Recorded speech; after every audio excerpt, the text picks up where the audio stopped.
ነገን የሚያመጣውን አታውቅምና ታገስ፣ ይቀየራል ነገ። አዲስ ማለዳ ሲወጣ እግዚአብሔር ላንተ አዲስ እድል ሰጥቷል፣ ተጠቀምበት። ወገኔ ሆይ 3 ነገሮችን እንገርህ። ያለፈውን ህይወትህን እያሰብክ በቁጭትና በጸጸት ከኖርክ ጭንቀታም ትሆናለህ። ስለዚህ ራስን ታጠፋለህ። አዲስ ቀን አለ። ያለፈውን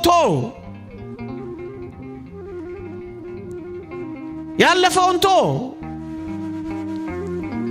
ነገን ደግሞ በስጋት አትመልከተው። ነገን በስጋት ከተመለከትከው ፈሪ ትሆናለህ። ፈሪ ከሆንክ ትጨነቃለህ። ከተጨነክ በራስህ ላይ አንድ ነገር ታደርጋለህ። ስለዚህ ነገን በስጋት ትላንትን በጸጸት አትኑርበት። እነስ ምን ላድርግ?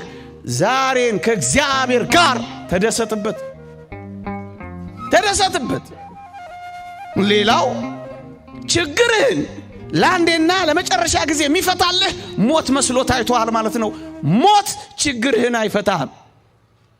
ሞት ራስን መስቀል፣ ራስን ማጥፋት የሚያጠፋው ችግርህን ሳይሆን እንዳትረሳ አንተን ራስ ነው የሚያጠፋው።